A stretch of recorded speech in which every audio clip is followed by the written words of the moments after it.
I'm with Emily Fraser, and this is not a normal interview. This is, well, first of all, before we start, we need to shake hands on something, because after this interview, I want you to promise I've still got a job. You told me this interview was just like a general event thing. No, I've picked up a few things while I've been here, and I just want to, I want you to clarify a few things. So, Okay.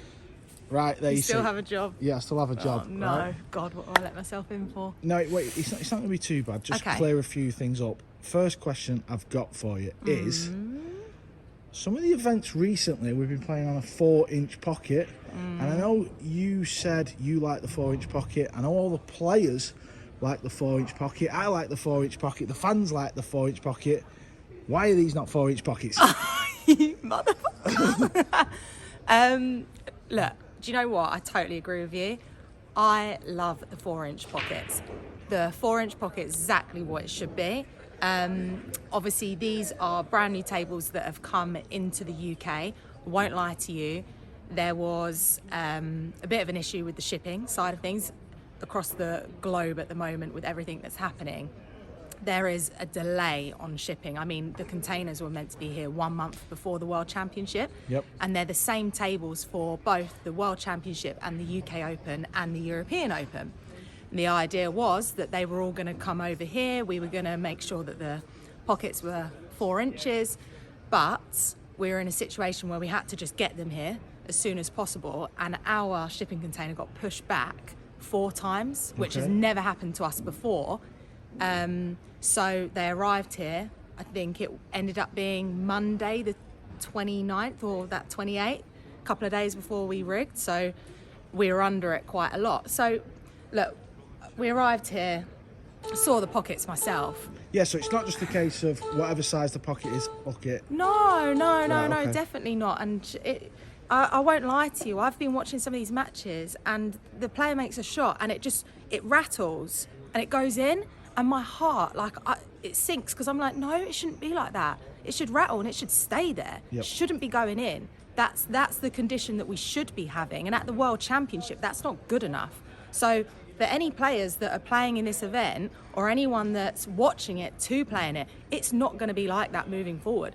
Those balls are going to rattle, and they are not going to be going in, because it should be tough. There should be tough conditions, but our aim is to standardise the rules, is to make sure that they are the tough conditions. They do measure at 4 1/4. They are the same as the US Open as last year. Yep. However, they are playing, I think, easier than what they should be. Listen, I've seen a video of you breaking the balls, Emily. You know how totally cute, right? And I know your dad's got a table at home, so you're not a complete idiot at pool. Moving forward, are we going to aim for 4-inch pockets at every single event? I'm not an idiot at pool, but I don't claim to be a player, but I think also that's why the matchroom events are the best, and why they are the best, because we're not all pool players. We're a promoter. Yep. And we're bloody good at our job.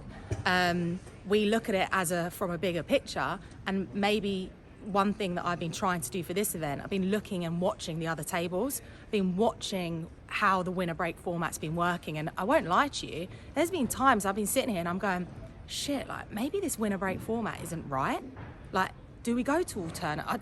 I don't know, and I'm sort of sitting there. I'm going to come to that in a minute. I've got a question about that. Okay, so yeah, I've been sitting there and I've been watching, because again, I'm not a ball player, so I don't understand, but that's a benefit to the players. But we do work across 2 different manufacturer tables. So as you know, it's simple for the Rasson tables to say Whirlpool Masters, the Premier League, the Mosconi, it's all because they're the same table. Yep. But then you switch to another manufacturer, so we have to make sure that we get the table that we're happy with Rasson, and we get the table we're happy with Diamond. And both of those manufacturers are well on board with making it the toughest conditions, but they're 2 different manufacturers as such. So it just takes a bit of time for us to get into. But also, all of our agreements have been up this year. So we're actually stepping into new agreements with everyone, and new, length of contracts, and who our table suppliers will be. So this is the beautiful time to start trying this stuff out and see where we're going to be. Right, well, we've cleared that up, so we're obviously going to look at the 4-inch pockets. That is fine, so we've got rid of that little question. My next question is, we've started with a magic rack, we've got to the last 16, and we're using a triangle. Tell me why. No, come back. Tell me why. Look, we've always used the hand rack, always, in our TV tournaments, our one table setup. And the hand rack works, and it's much better for TV. Yep. We start with the template rack because we don't have 17 referees to hand rack every table. That can hand rack properly, you mean? That can hand rack properly. Okay. The request that we get all the time is people to commentate. Everyone's like, I want to commentate. No, you commentate when we listen to you and we know that you are A-class standard, and we only bring in the best. We only put out the best. Why aren't you doing this stream? Why aren't you doing that? Because we only produce the best quality. That's what people are getting at home. The same for the referee. So what we've been trying to do, and we would have seen yesterday or the day before, we put 2 new referees on table 1 because we're trying to give people opportunities to work within the matchroom team and to also try and, elevate some and bring through some new referees into the mix. So we're at a difficult point at the moment where we don't have those referees. So as we can move forward, yes, of course I want to referee at every table, hand racking, and so it is the same from day one, but we can't do that. Other people are going to say, well, why don't you template rack all the way through? Yeah. I don't think that it's right, the last 16 not using our toughest conditions. That would be sloppy from our side of things. So that's why we switch it. But everyone knows, as soon as you sign up to the tournament, you know what the rule is. You don't like it, you can withdraw and you can get your prize money. You can get your entry fee back. Yeah, I think because of all these little issues, if you like, he's going to bring me on to my next question. Oh, gosh. No, the one that you were just mentioning about the winner breaks. Yeah. I've played pool for a long time. Obviously, I don't now. And I've spent a lot of time with pool players. Me personally, I think winner break needs to stay. Because just to use an example, when Shane beat Mika, if he was 10-3 down, he's not going to win that match in alternate break. I think the issue with why people might say it's a bit ruthless is because of how big the pockets are. How easy the break is. So if you make the pockets 4-inch and the break's a little tougher, I think winner breaks could stay. But moving forward, would you ever do like a prize for the most racks run, like the highest break in snooker, or if somebody would to win the lag and clear the full set, like a hole-in-one at golf, you win a BMW. I'm not saying you're going to get Ferraris in the room, but you see where I'm going with it. Might get like a Renault Clio. Yeah, you might get like a Fiesta. No, but it could be something like, I don't know, it could be like $10,000 for the most racks run, or like if you win the lag on the... It's hard to say on the TV table. I mean, you could do it at the Masters because everyone plays on the TV table. So you could maybe try and bring something in where it's winner breaks. If you win the lag and win the set, you win $20,000. I think it's a really good idea, and the annoying thing is you've said it on camera, so you're going to get the credit for it when it comes out.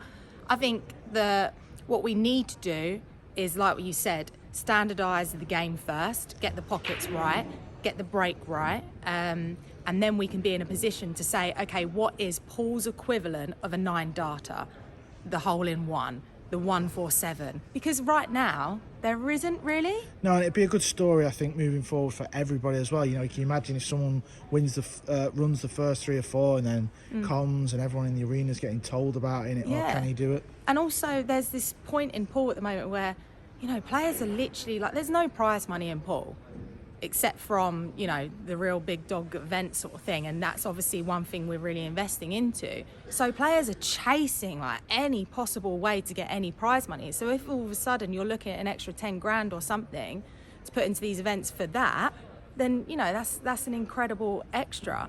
But what we need to do is we need to finalise that game of pool, because again, what everyone's saying, you turn up to play tennis, you turn up to play golf, you turn up to darts, snooker, whereas we don't have that in pool right now. And that's obviously what we did in January. Our first launch was, right, it's 9-ball. The other disciplines, they're fine. Oh my gosh, I'm so fed up with everyone talking about it. But the other disciplines are fine. If you want to go and play the other disciplines, that's cool. But in order for us to grow the actual sport, we need to push one form of discipline of the game. And do you know what? 99% of the players all totally agree. So let's sort that out. We've done tick 1. We got 9-ball. Right, let's sort the pockets out. Let's sort the break out. And this is what we're doing. We are just rolling into this global sport. And all of a sudden, we are going to find the equivalent of a 9-darter. We will do it, but we have to get our core right, our core structure of pool first, and we're getting there. But oh gosh, there's so much work to do. No, listen, I'm going to leave it there because I've been quite brave actually. You So have. thanks for speaking to us and all the pool fans. And if you don't see me at a matchroom event ever again, you know why. I hope you speak to everyone else and ask those grilling questions. Cheers, Emily.